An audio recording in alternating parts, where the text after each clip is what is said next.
কামৰূপ জিলাৰ ছয়গাঁৱৰ পানটান হাইস্কুল খেলপথাৰত উপস্থিত ৰাজ্যৰ মুখ্যমন্ত্ৰী ডক্টৰ হিমন্ত বিশ্ব শৰ্মা। জনজাতীয় গৌৰৱ বৰ্ষ পষেক উদযাপন কাৰ্যসূচীত অংশগ্ৰহণ মুখ্যমন্ত্ৰীগৰাকীৰ। বন অধিকাৰ আইন 2006 অধীনত ভূমি স্বত্ব পত্ৰ বিতৰণ অনুষ্ঠান। 19খন সংৰক্ষিত বনাঞ্চলৰ 4673টা পৰিয়ালক ভূমিৰ স্বত্ব প্ৰদান। বড়ো, ৰাভা, কাৰ্বি, গাৰো জনগোষ্ঠীৰ লোকক প্ৰদান কৰা হয় ভূমি স্বত্ব। কামৰূপ জিলা প্ৰশাসনৰ উদ্যোগত জনজাতীয় পৰিক্ৰমা বিভাগ ভৈয়ামৰ সহযোগত এই কাৰ্যসূচী। জনজাতীয় লোকক 50 বিঘালৈ ভূমি দিব পাৰি বুলি মুখ্যমন্ত্ৰীৰ প্ৰকাশ।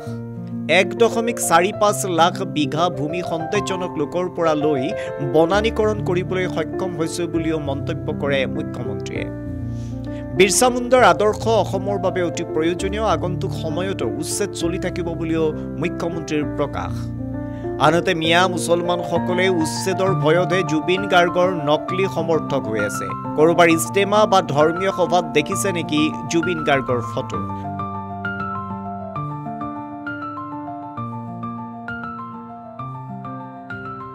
বান্ধৱীসকল, যোৱা ছেপ্টেম্বৰ মাহৰ পৰাই আমি সমগ্ৰ অসমতে মহিলা উদ্যমিতা আঁচনিৰ অধীনত প্ৰথম কিস্তিৰ ধন আমি বিতৰণ কৰিছোঁ।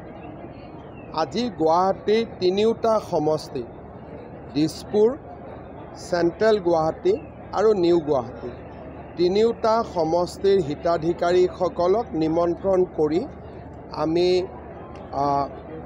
গুৱাহাটীৰ খানাপাৰা খেলপথাৰত পুঁজি আমি বিতৰণ কৰিবৰ বাবে উপস্থিত হৈছিলোঁ। মহিলা ৰাইজে এতিয়া চেক লৈও আছে। আমাৰ উদ্দেশ্য হ'ল সকলোৱে যাতে এটা সময়লৈকে গৈ লাখপতি বাইদেউ হ'ব পাৰে। আজি মই আৰু এটা গুৰুত্বপূৰ্ণ কথা কৈছোঁ, ইয়াক ইমপ্লিমেণ্টেশ্যন কৰোঁতে অলপ সময় লাগিব, কিন্তু আপোনালোকে দেখিছে যে গুৱাহাটীত যি নতুন অনুষ্ঠান হয়, কেইদিনমান আগতে প্ৰাগজ্যোতিষপুৰ মেডিকেল কলেজ হৈছে, গুৱাহাটী মেডিকেল কলেজৰ নতুন বিল্ডিং হৈছে, ফ্লাইঅভাৰ হৈছে। য'তে খালী স্থান থাকে তাতে বিভিন্ন সন্দেহযুক্ত লোক, থলুৱা লোকো আছে, খিলঞ্জীয়া লোকো আছে, কিন্তু বিভিন্ন সন্দেহযুক্ত লোকো আহি পেলাই দোকান পোহাৰ আদি পাতা আৰম্ভ কৰে। পৌৰ নিগমক মই এটা পলিচি বনাব কৈছোঁ যে গুৱাহাটীত যি ভেণ্ডিং কৰিব পৰা জ'ন থাকে, সেই জ'নবিলাকত প্ৰথমতে আত্মসহায়ক গোটৰ মহিলাসকলক সুবিধা দিব লাগে। আপোনালোকে যদি মণিপুৰত যায়, মণিপুৰত ইমা মাৰ্কেট, এইটো এটা সকলো স্থানতে দেখা পাব, মহিলাসকলে এই ধৰণৰ ব্যৱসায়বিলাক কৰে। কিন্তু আমাৰ অসমত বা গুৱাহাটীত তেনেকুৱা এটা পৰিৱেশ নাই। মই পৌৰ নিগমক অনুৰোধ কৰিছোঁ যে নতুন যি ভেণ্ডিং জোন সৃষ্টি হয় বা পুৰণা ভেণ্ডিং জোনতো যিখিনি সন্দেহযুক্ত লোক আছে, তেওঁলোকৰ জাগাত আমি আমাৰ মহিলা আত্মসহায়ক গোটৰ সদস্যসকলক আমি অগ্ৰাধিকাৰ দিব লাগে, যাতে এনেধৰণে বহু মহিলাই লাখপতি দিদি হোৱাৰ বাবে সুযোগ পায়। এনেকুৱা ভেণ্ডিং জোন কৰাৰ পৰিৱেশ গুৱাহাটীতে আছে, বাকী ডিব্ৰুগড় আদি স্থানত ইউজুৱেলি তাৰে স্থানীয় মানুহসকলে ব্যৱসায় কৰে, কিন্তু তথাপিতো পৌৰ নিগম ডিব্ৰুগড় শিলচৰতো ডেফিনেটলি এনেকুৱা পলিচি ল'ব পাৰে।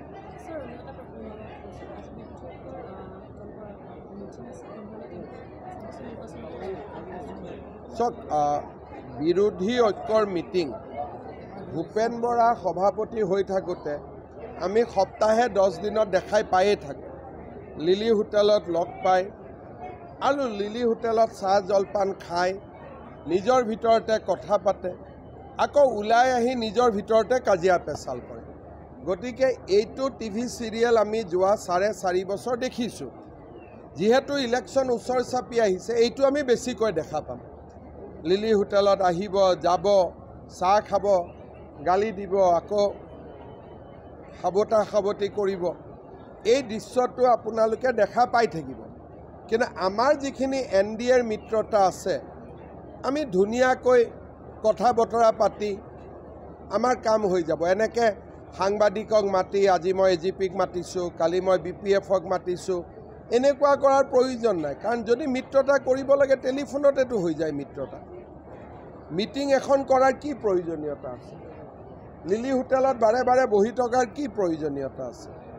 তেওঁলোকৰ যিহেতু কোনো নিউজ নাই, নিউজ ক্ৰিয়েট কৰিবৰ কাৰণে তেওঁলোকে এনেকুৱা মিটিং মাজে মাজে পাতি থাকে। 14 তাৰিখে ৰিজাল্ট দিব, গতিকে ৰিজাল্ট ভাল হ'ব বুলি ভাবিছোঁ। বাকী এক্সিট পোলেতো আৰু ৰিজাল্ট নিদিয়ে, ৰিজাল্ট মেচিনে দিব। গতিকে আমি 14 তাৰিখলৈকে অপেক্ষা কৰোঁ।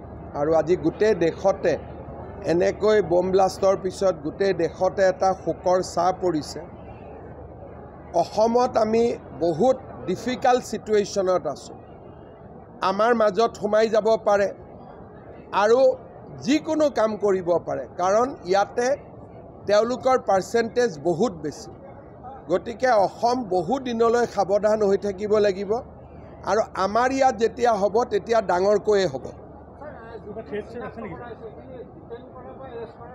এৰেষ্ট কৰিবৰ কাৰণে মই ইনষ্ট্ৰাকশ্যন দিছোঁ যে যাক যাক এনেকুৱা ধৰণে সন্ত্ৰাসবাদীক সমৰ্থন কৰিছে তেওঁলোকক মই গ্ৰেপ্তাৰ কৰিবৰ কাৰণে নিৰ্দেশ দিছোঁ। তাৰ মাজত যদি কোনোবা নাবালক আছে বা কোনোবাই নাজানি কৰিছিলে তেনেকুৱাও থাকে মানুহ, বা কোনোবাই কাৰোবাৰ মোবাইলটো লৈ বেলেগ এজনে নিজৰ মোবাইলৰ পৰা কৰোৱাই দিয়ে।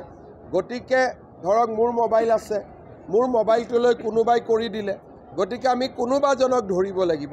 সেইকাৰণে আমি নিৰ্দোষীক নধৰোঁ, দোষীক আমি ধৰিমো, শাস্তিও দিম। এইটোৰ ওপৰত ডন বস্কোৰ পৰা আৰম্ভ কৰি বহুকেইজন ব্যক্তিয়ে তাতে মাটি দখল কৰি আছে।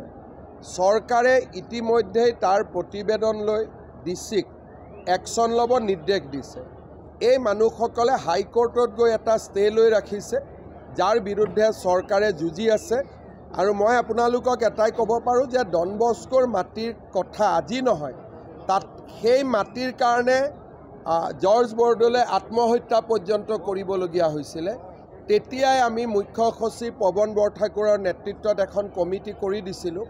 আৰু কমিটিখনে ডন বস্কো আৰু ওচৰৰ বহুবিলাক মাটিক অবৈধ ঘোষণা কৰিছে। একশ্যন ল'ব আৰম্ভ কৰোঁতে তেওঁলোক হাইকোৰ্ট গ'ল, কিন্তু আমি হাইকোৰ্টতো কেছটো যুঁজি আছোঁ। যাৰ ওপৰত হাইকোৰ্ট কেছ নাই তেওঁলোকক আমি কৈছোঁ যে আপোনালোকে অসমতো এভিকশ্যনৰ কাৰণে ডিচিক অৰ্ডাৰ নালাগে, আমি অৰ্ডাৰ দি থোৱাই আছে যে আপোনালোকে ইলিগেল দেখিলে ভাঙি দিয়ক। সেইটোত যোৱাকালিও আমি হোজাইটো ভাঙিছোঁ। গতিকে এভিকশ্যনৰ কাৰণে ডিচিক কাৰো অনুমতি নালাগে। চৰকাৰে তেওঁলোকক গ্ৰীণ ছিগনেল দি থৈ দিছে। যি টকা পইচা লাগে, JCB তেলৰ খৰচ চৰকাৰৰ পৰা ল'ব লাগে আৰু ভাঙি যাব লাগে। ষ্টে অৰ্ডাৰ থাকিলেতো নোৱাৰি, কিন্তু হাইকোৰ্টত তাক যুঁজিবৰ কাৰণে আমি এডভোকেট জেনেৰেলক লগাওঁ। আৰু কালি যে দহিকটাত হৈছিল তাতো হাইকোৰ্ট কেছ আছিলে, হোজাইত হৈছে তাতো হাইকোৰ্ট কেছ আছিলে, কিন্তু কেছবিলাক আমি জিকিও আছোঁ।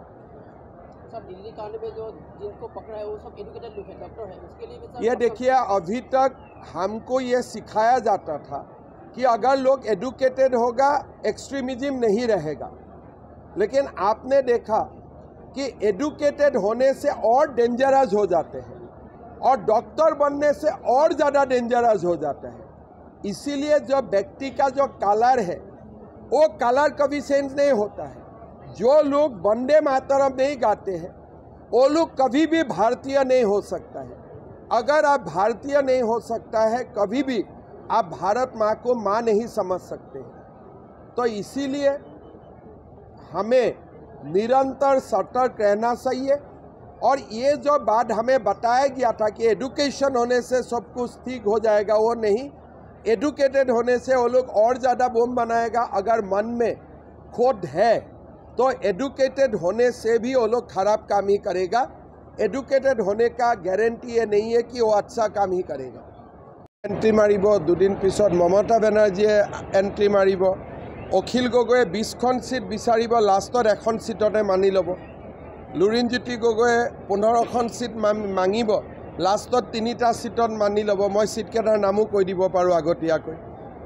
এতিয়া मांगिब 14টা। কিন্তু মানি ল'ব 3টাত অখিল গগৈয়ে গোটেই পৃথিৱীখন মানিব কিন্তু লাষ্টত এটা আৰু কনচেশ্যন প্ৰাইজ আৰু এটা হ'ব পাৰে গতিকে তেওঁলোকৰহে আসনখিনি মই আজিয়ে ভগা বতৰা কৰি দিব পাৰোঁ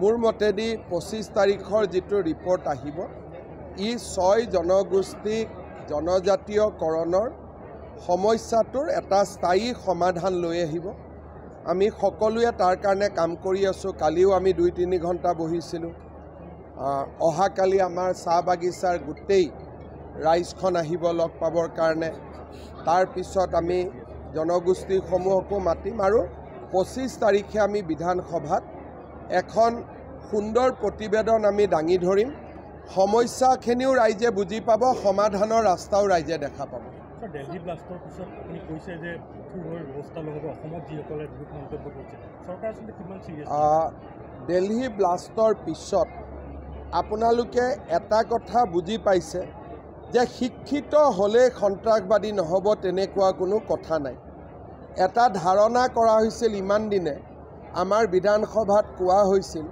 যে এখেতসকল শিক্ষা দীক্ষাত পিছ পৰি আছে কাৰণে এখেতসকল বা এওঁলোকক বিভিন্ন কামত মানুহে ব্যৱহাৰ কৰে কিন্তু এইবাৰ দিল্লীত যিটো আমি ঘটনা দেখা পালোঁ অশিক্ষিত লোকে কৰা নহয় শিক্ষিত লোকে জেহাদ কৰিছে আৰু শিক্ষিত লোকে জেহাদ কৰাৰ পিছত তাক গৰিহণা দিয়াৰ পৰিৱৰ্তে অসমৰ এছাম লোকে ফেচবুকত স্মাইলি থামছ আপ ভাল হৈছে বিভিন্ন ধৰণৰ মতামত দি আমাৰ ইয়াৰ পৰিৱেশটো বিভিন্ন ধৰণে অৱনতি কৰিবৰ বাবে চেষ্টা কৰিছে এইখিনিয়ে মানুহ যোৱাকালিলৈকে জুবিন ক্ষেত্ৰত গৈ চাউল দালি নালাগে আন্দোলন কৰি আছিল একেখিনি মানুহ আৰু বম ব্লাষ্টৰ পিছত একেখিনি মানুহে বম ব্লাষ্টক আদৰণি জনাইছে কামৰূপ জিলাত আমি 5 গৰাকীক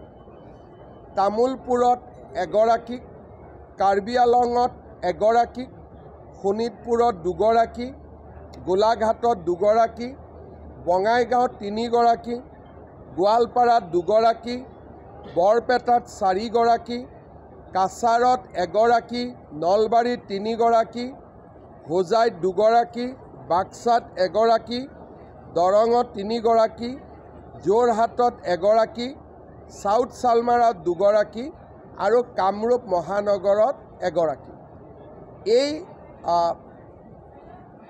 মানুহখিনিক আমি আইডেণ্টিফাই কৰিছোঁ মানুহখিনি স্যাৰ ইছলাম ধৰ্মী লোকে যে যি পূৰ্বঘাত কৰিছে আৰু লালকিল্লাটো ইছলাম ধৰ্মী লোকে কিন্তু মই এইটোকে কৈছোঁ তেওঁলোকে লালকিল্লাটো বম ব্লাষ্ট কৰিছে পেহেলগামতো মানুহক মাৰিছে আৰু জুবিন ক্ষেত্ৰতো তেওঁলোকে চাউল দালি নালাগে বুলি কৈ আছে মানুহবোৰ একেবোৰে য'ত যেনেকৈ পায় তেনেকৈ আমাৰ জাতিটোক খণ্ড বিখণ্ড কৰাৰ কাৰণে প্ৰচেষ্টা কৰি আছে ক'ৰবাত বমেৰে নোৱাৰিলে গুলিৰে ক'ৰবাত গুলিৰে নোৱাৰিলে মাটিৰে ক'ৰবাত মাটিৰে নোৱাৰিলে জুবিন ক্ষেত্ৰত গৈ চাউল দালি নালাগে বুলি আন্দোলন কৰি এখেতসকলে এই গোটেই পৰিৱেশবিলাক ৰচনা কৰি থাকে যোৱাকালি মই এটা কথা কৈছোঁ আপোনালোকৰ বহুতে ফলো কৰিব পাৰিছেনে নাই যেতিয়া জুবিন গাৰ্গৰ মৃত্যু হ'ল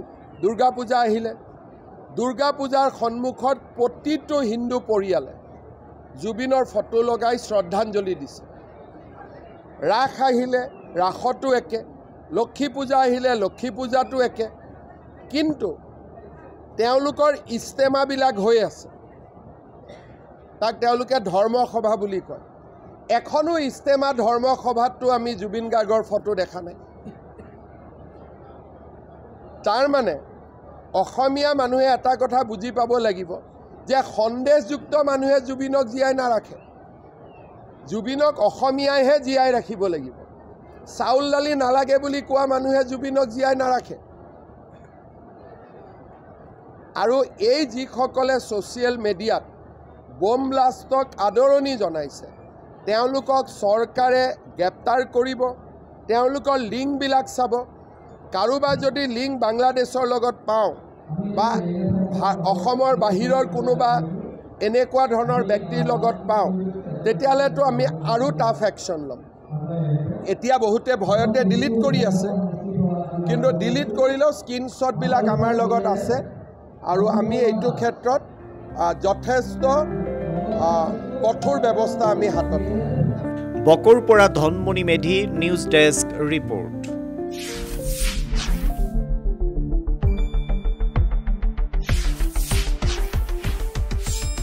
শুদ্ধ আৰু বিস্তৃত বাতৰিৰ বাবে চাই থাকক নিউজ ডেস্ক ৰিপৰ্ট